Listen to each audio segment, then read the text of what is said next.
Le sujet que j'aborde à l'instant, le clientélisme de la France insoumise, de certains élus à gauche dans toute sa splendeur. Le maire d'hiver gauche de Nanterre, Raphaël Adam, promet d'ériger une plaque commémorative pour Naël, qui avait été tué en 2023 lors d'un contrôle après une course-poursuite et un refus d'obtempérer, vous vous en souvenez. Une plaque et une justice pour Naël, c'est ça qui nous attend, on restera ensemble jusqu'à ce qu'on obtienne justice pour Naël. La réaction du député européen Mathieu Vallet, quel clientélisme électoral, se coucher face à la racaille, a-t-il dit, pour acheter la paix sociale. Gilbert Collard, ancien député du Rassemblement national, était l'invité aujourd'hui de l'émission Christine Kelly et vous sur Europe 1, je vous propose de l'écouter. Cette plaque, pour moi, c'est une affiche électorale, quoi. Le maire, monsieur Adam, vendrait son âme pour être sûr de récupérer les voix. Alors bien sûr, les observations qu'on fait n'ont rien à voir avec la peine de la mère qu'on respecte, et le décès de ce jeune qu'on respecte également. Mais ce qu'il faut quand même bien voir, et je fais exprès d'être juriste pour dépasser complètement les querelles de passion, en décidant de faire une plaque, on va l'appeler commémorative, oui, pour Naël, en l'innocentant avant que le verdict soit rendu, en faisant une victime avant que le jury populaire ait dit si le policier était coupable ou non, c'est une plaque qui fout une claque à la présomption d'innocence. Et Gilbert Collard a poursuivi sa démonstration, c'était tout à l'heure avec Christine Kelly. Que faisait Assa Traoré ? Que foutait Traoré dans cette réunion ? Pourquoi y avait-il un drapeau palestinien ?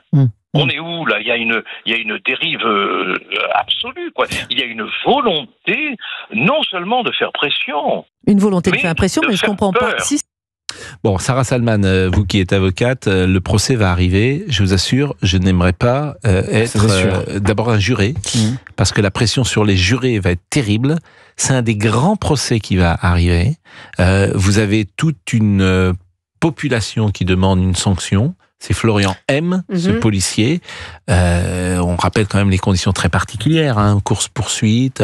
Oui, bien sûr. Il est poursuivi pour meurtre. Mais justement, vous parlez de cour d'assises, donc de meurtre, c'est là où sont jugés les crimes, mais il y a un appel qui est à Versailles pour savoir si on ne va pas correctionnaliser et aller devant le tribunal correctionnel pour homicide involontaire, ce qui est, à ma connaissance, enfin en tout cas plutôt à mon sens, une qualification pénale que je trouverais beaucoup plus adaptée. Puisque là, le fait d'aller devant une cour d'assises, c'est que la matérialité des faits, qu'il y ait eu Naël est mort, je pense qu'il n'y a pas de débat là-dessus. Et c'est un drame absolu. Et c'est un drame absolu pour la famille, évidemment, sûr, et ça personne ne le nie. Évidemment. Mais sur l'élément intentionnel, ça veut dire que le meurtre, il avait la volonté de tuer. Et ça me paraît particulièrement discutable. Donc peut-être que ça sera correctionnalisé et qu'on ira devant le tribunal correctionnel. Là, il y a appel. Et l'appel, vous savez quand est-ce qu'il va passer ? C'est Maître Liénard qui défend j'ai pas le calendrier Florian judiciaire. Mais après, est-ce que les personnes qui vont rendre une ordonnance de renvoi devant la cour d'assises ou devant le tribunal correctionnel vont accepter d'affronter l'opinion populaire et ou vont se soumettre ? C'est aussi une question qu'on peut se poser. La déclaration de ce maire de Nanterre a eu lieu lors de ce fameux rassemblement vendredi avec Assa Traoré. C'était un rassemblement qui a mobilisé peu de monde et on voit évidemment la volonté là pour le coup, mais alors de l'instrumentalisation politique pure du collectif Traoré et de notamment évidemment les politiques de la France insoumise qui se servent de ce drame affreux pour à des fins politiques. Mais évidemment que ça va être très tendu le procès parce qu'il y aura des manifestations tout le temps en permanence. Mais voilà, c'est-à-dire que c'est toujours pareil, c'est l'inversion totale des valeurs. On a un policier qui, je rappelle, est un héros de guerre, a fait l'Afghanistan, il a été décoré pour cela, qui avait des états de service incroyables, impeccables jusque-là. Et puis, un matin, il croise la trajectoire de Naël, qui est au bord d'une voiture qui n'est pas la sienne, qui ne respecte aucune limitation de vitesse, qui n'a évidemment pas le permis puisqu'il a 17 ans, qui manque de faucher 2 personnes sur sa folle trajectoire. Et la vie de ce policier bascule. Évidemment, la vie de la famille de Naël aussi, puisque malheureusement, il perd la vie. Je rappelle juste ce qu'ont dit les experts qui ont étudié la balle tirée par le policier. Il visait les organes non vitaux de Naël, et c'est en redémarrant la voiture que la balle a été déviée et a terminé malheureusement dans les organes vitaux. Et c'est intéressant que ça ne soit pas souligné par les juges qui demandent un procès pour meurtre. pour meurtre. Ah, donc ça veut dire qu'il a voulu tuer volontairement ce jeune Naël. Or, les experts disent bien qu'il n'a pas visé les organes vitaux.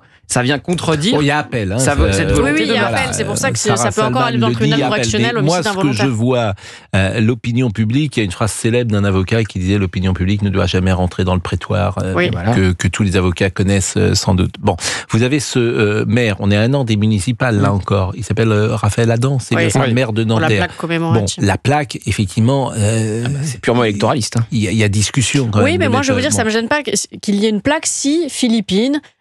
toutes les. Mais ça n'a rien à voir. Mais justement, là, c'est très gênant. Pardon. Ça ne me gêne pas si toutes les. Laissez-moi terminer. Si toutes les victimes avaient une plaque. Ok, mais là le problème c'est que les victimes n'ont pas de plaque. Possible. Mais je vous dis ce que je pense. Si toutes les victimes avaient une plaque. Pardonnez-moi, mais toutes les victimes ne sont pas. On parlait d'inversion des valeurs. Mais justement, je vous dis, ces personnes. On va pas mettre une plaque pour célébrer le général de Gaulle. Oui, au même niveau, une plaque pour célébrer. Ce que je voulais dire par là, c'est que ces mêmes maires ne demandent pas de plaque pour Philippines ou pour Elias, mais en demandent une pour Naël. C'est ça que je déplore. Alors Elias, ils n'ont pas été tués à Nanterre. Sarah Salman, pardonnez-moi, ce que vous appelez victimes, vous ne pouvez pas mettre tous les noms que vous venez de citer. Justement, c'est ce que je vous dis. Ils en demandent. Bien sûr. C'est des morts dans tous les cas. Les circonstances n'ont rien à voir. Les circonstances n'ont rien à voir. Mais soit vous mettez des plaques pour tout le monde, soit vous n'en mettez pour personne. Mais ça n'a rien à voir, Sarah Salman. Là, par exemple, dans le procès, vous pouvez considérer que... déjà, attendons qu'il y ait un jugement. Mais je suis d'accord avec vous, mais l'enquête le dira. Mais vous pouvez considérer que le policier n'avait pas d'autre possibilité que de tirer... c'est le cas, a priori. En tout cas, ça sera sa défense, qu'il n'avait pas d'autre possibilité, parce que Naël partait ou repartait avec son véhicule et pouvait mettre en danger des riverains. Dans ces cas-là, le principe d'une plaque n'est pas exactement la même chose pour célébrer. Ce que je déplore, c'est qu'on en demande une. Il en demande une pour Naël, mais quand il y a d'autres victimes pour d'autres faits, il n'en demande pas. Mais le mot victime, je vous assure, déjà. Juridiquement, si, c'est une victime. Juridiquement. J'entends ce que vous dites, mais vous ne pouvez pas mettre toutes les victimes, me semble-t-il, au même. Pour conclure, Elias, Philippines, Lola, Thomas. C'est des petits anges partis trop tôt. Oui. Voilà. Je ne suis pas sûr que le tweet de Kylian Mbappé, petit ange parti trop tôt, c'était adapté. Voilà. Juste une chose, il y a visiblement des déclarations qui semblent être publiées ces dernières heures du policier Florian. C'est Libération. Depuis sa cellule. Alors, je ne sais pas ce qu'il faut donner comme crédit. C'est très étonnant. C'est très étonnant, mais enfin, il dirait quand même que le président de la République, Emmanuel Macron, s'est positionné, il a choisi de me sacrifier et donner raison aux émeutiers. Mais c'est vrai qu'il a pris la parole tout de suite. Donc c'est très fort. Mais parce que... Et François Hollande a fait pareil avec Théo. Mais exactement, François.